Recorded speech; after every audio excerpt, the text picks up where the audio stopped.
Jake, you've got a pretty large family, right? I do. And so, do you guys like to play games as a family? So, yes, a resounding yes, but I will say this just in case on the off chance, baby, you watch this. I know you were the game person at our home. Me, when they say games, I'm like, yeah, I'll get down, I'll play game. I love it. Are y'all board games, card games? What The what do y'all answer like is to do? yes. I will say we do Candyland, we Love do it. Clue, Yeah. but we also are the digital type family too, where there's okay. Xbox games as far as Madden. My boys love Madden. Yeah. What's the one where they carry the axe around?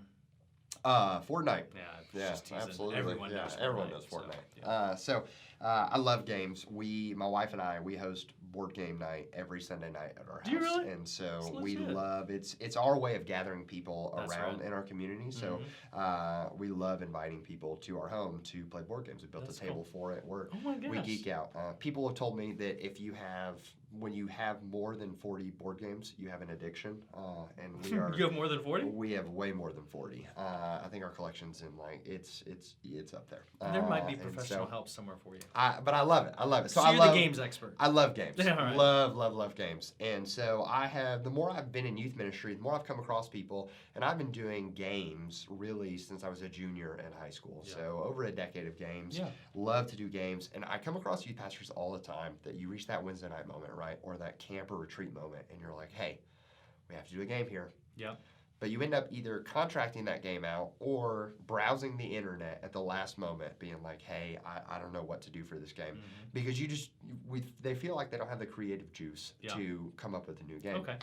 And so I have to be honest, it's not something I've ever really been to, and I'm like, I don't get it. I love walking in a closet, seeing an array of items and being like, okay, what are we going to use this for? For What are we real? going to use these? That's I cool. love That's doing cool. it. There was a rec closet at the last church I served at, and I could spend an hour in there and come up with games for a whole week worth of That's retreat. awesome, man. Now, That's super cool. This isn't like to say, oh yeah, I want to brag and say how great I am. Yeah. What I want to do is I want to equip the youth pastor that doesn't know how to come up with games. Yeah. How do you reinvent a game that already exists, right? Like how do we take something like dodgeball or volleyball and spice it up? And so what we're going to do is we're going to go through a little process. We're going to build a game so that when you guys, if you're willing to stick with us for the end of the video, then you're going to have a game that you can reinvent and use on Wednesday night this week. All right. So, or I guess in a few weeks since we're in December, right? You're taking that break. So when you come back,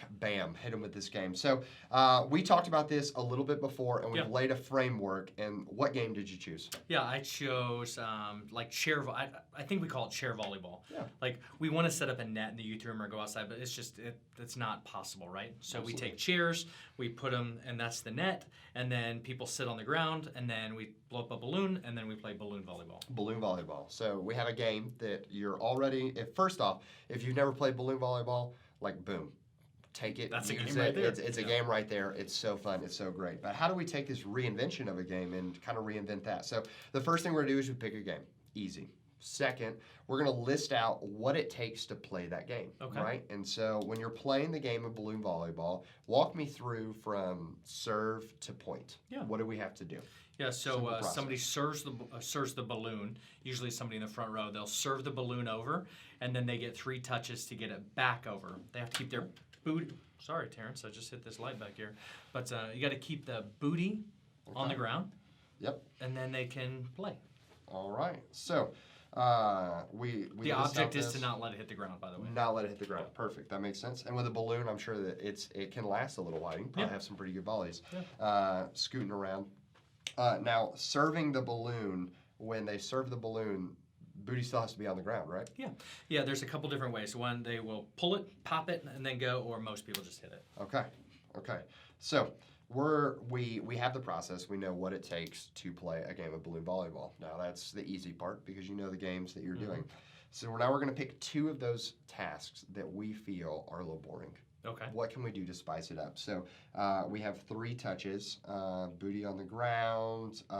Serving the balloon was one that kind of jumped out to me right off the bat of what can we do to spice up the serve a little bit. But you have this idea of 3 touches.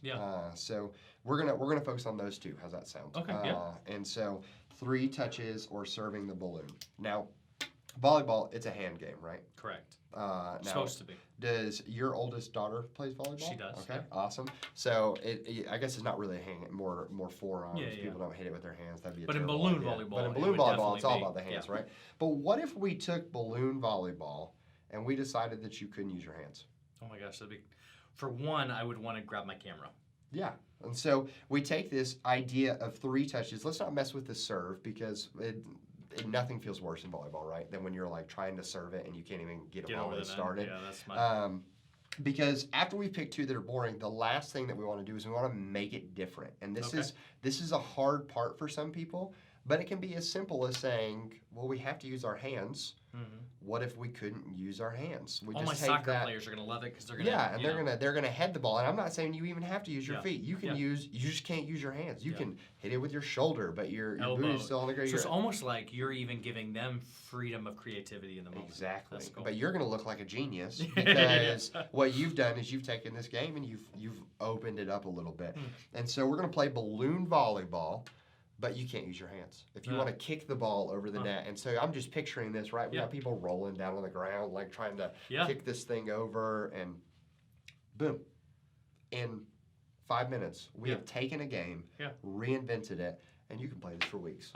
I mean, just even when you're saying the touches, like you could add something on that, right? So in volleyball, you get 3. So now you can say it's going to go 2, 3, 2, 3, 2, 3. Yeah. So like when I have 3 touches, that team now only has 2. Yeah. And then you always get 3, or switch it back and forth. 3, 3, 2, 2, 3, 3. You know, whatever the case may be. Is that what you're saying? Absolutely. So you take it. It doesn't require rocket science to reinvent things. All you're doing is taking. You just got to write out the system, and that's where you're going to see the beauty of games.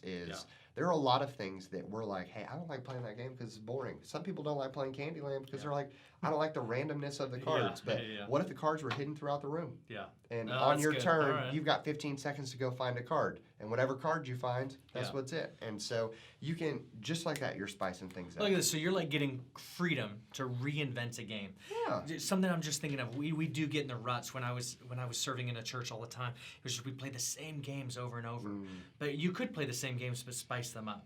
Absolutely. So that's good. I like that. Absolutely. Hey, games are an important part of youth ministry. Robbie said something off the top that I want to make sure you heard. You spend time putting your time into preaching the Word of God and teaching that.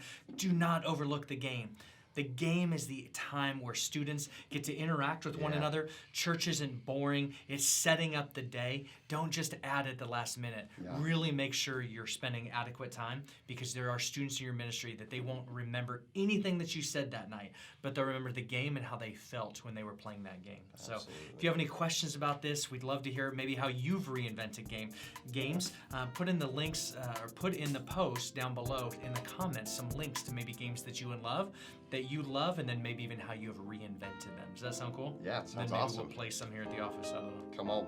Cool. See you later. Merry Christmas.